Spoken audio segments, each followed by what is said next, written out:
Yeah, our guys were tired, but that's all part of the NBA.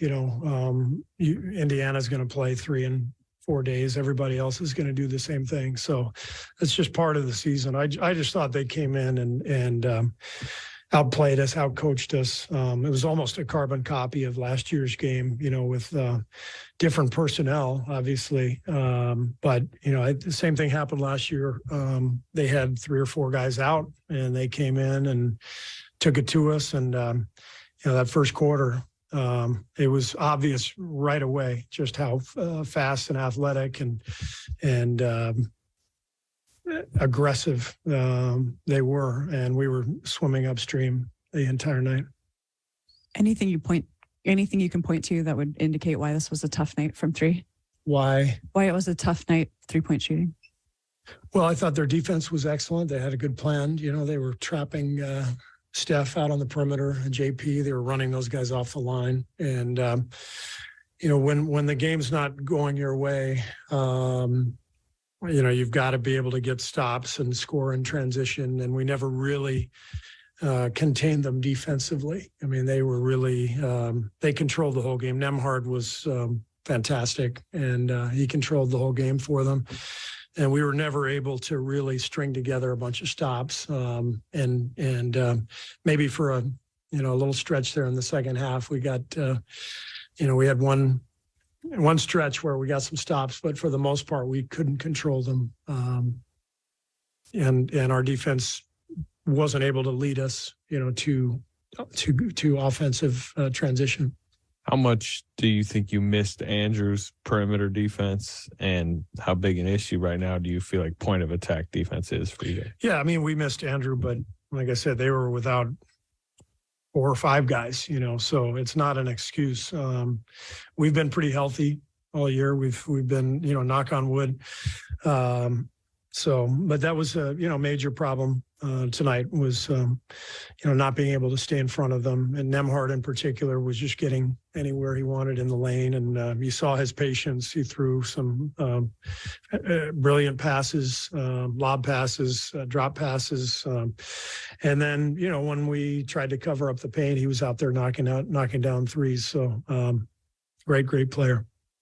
Hey, Coach, pregame, you talked a little bit about Klay's historic game 6 years ago and, what it kind of meant for you. And you like seeing games like that over the course of your coaching career. Tonight, wasn't necessarily a 60-point game, but you saw what it did for the crowd and for the bench when Klay gets going and gets that hot hand. Can you talk a little bit about that and kind of what it does for the team and what it does for the team when he gets that hot hand? Well, Klay, kept us afloat for a while tonight, made 8 threes, I think. And had it going a couple of times in the game to kind of keep us in it. And so he's obviously, a huge reason why we've been able to win championships and the reason he's going to the Hall of Fame. I mean, he's an incredible player. Steve, Kuminga seems to be earning some chunks of playing time recently, played quite a bit tonight. What is he doing that you like? His defense has really been excellent. And, he's guarding some of the tougher players for the opposing team, whether it's a point guard or a wing. He's got great size and he's smart. He's really starting to figure out how to defend without fouling and try to bother those ball handlers. And so he's earning minutes for sure. Coach, speaking of Kuminga, you've been bringing him in the first quarter lately, but tonight with Wiggins out, you waited till around the 8-minute mark of the second quarter. I was just wondering if you could elaborate on why it took so long to bring him in. Well, we wanted to get some shooting on the floor, so we went to Moses before we went to JK and Lamb as well. So with Wiggins out, it just changed the rotations. Last season, that 3-guard lineup, Poole, Curry, and Klay together was really good. I mean, all the metrics. This season, it's kind of been middling a little bit. Obviously, you started it tonight. Why do you think those 3 together haven't maybe been as potent as they were last season? I don't know. I mean, I think, obviously it took Klay a little while to get going this season. And JP's been, up and down a little bit. And so, I think Jordan has really picked up his play here of late. So I don't think it's a trend. I think it's more just, we haven't had all three guys clicking at the same time, but I think that's just a matter of time. Coach, we talked about Clay pregame, and with him leading the team with points, do you see him playing back-to-back games and getting more minutes off the bench? Yeah, at some point, you're talking about Clay? Mm-hmm. Yeah, Yes. At some point, Clay will probably play a back-to-back, but at this point, we don't know exactly when.